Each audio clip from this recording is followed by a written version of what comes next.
L'inceste désigne une relation sexuelle entre membres proches d'une même famille. Considéré comme un tabou dans toutes les sociétés, il prend différentes formes selon les formations sociales concernant non seulement la sexualité, mais également les mécanismes de filiation et de mariage. Acte abominable dans de nombreuses cultures et pays, Nana Adou Philippe, chef Fonti d'Azuriti en Côte d'Ivoire, nous dit ici pourquoi l'inceste est banni en pays Fonti. Les Fonti sont un peuple régi par la lignée matrilinéaire, ce qui fait que tout ce qui sort de la femme est sacré. C'est vrai qu'il est dit qu'il n'est pas bon que l'homme soit seul, mais la société elle-même, la société Fonti, est régie de façon à mettre des garde-fous sur les intentions des uns des autres quant à vouloir effectivement être à deux. La femme est sacrée en pays Fonti parce que c'est par elle que la famille est définie, c'est par elle que la famille est pérennisée. Ce qui sort de la femme et ce qui sort de l'homme sont certes des personnes, mais n'ont pas les mêmes valeurs au sein de la famille. C'est pour cela qu'il est interdit pour quiconque étant mâle dans une famille Fonti d'aller vers une fille qui sort d'une femme de la même famille. Il est interdit de le faire. Même si cette fille sort au niveau de l'homme, il n'est pas conseillé de le faire, mais c'est très grave lorsque cela vient de la femme. Parce que la femme symbolise la famille. La femme symbolise la succession. La femme symbolise l'éternité si cela était possible. Ce qui veut dire que quoi? Ce qui veut dire que si nous autorisons par exemple qu'un homme aille vers n'importe quelle femme au sein de la société Fonti, il aura ce que nous allons appeler abomination.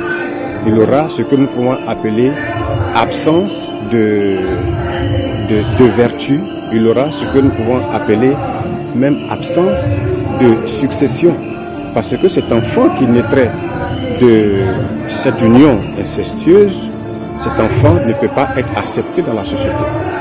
Donc les Fonti font promotion des valeurs effectivement de la société, des valeurs qu'on pourrait appeler des valeurs effectivement de vertu, vous voyez, pour que chaque enfant ou bien chaque Fonti dans la société sache effectivement qu'il y a des choses qu'on ne fait pas.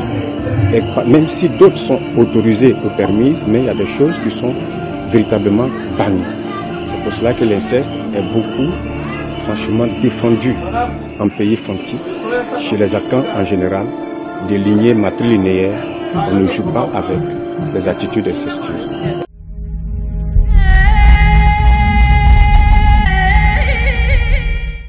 Lorsque cela arrive, effectivement, il y a des dispositions que la famille prend pour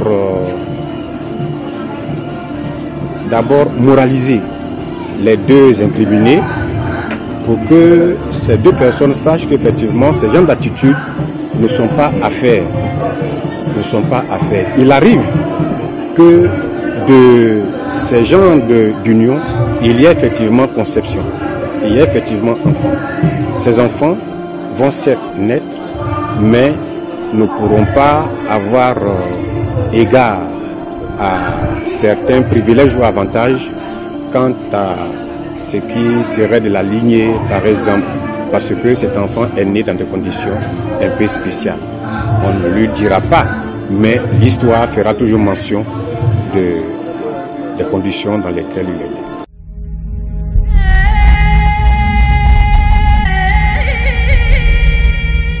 Cela ne se fait pas chez nous, mais c'est beaucoup plus par des conseils, c'est beaucoup plus par c'est de façon verbale.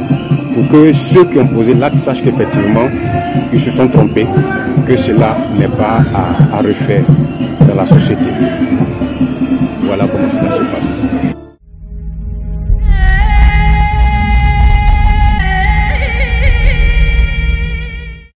Nous savons maintenant pourquoi l'inceste est banni en pays Fanti et les sanctions qui pourraient frapper toute personne s'adonnant à cet acte. La femme est sacrée, elle détient le socle de la communauté, la survie de tout un peuple.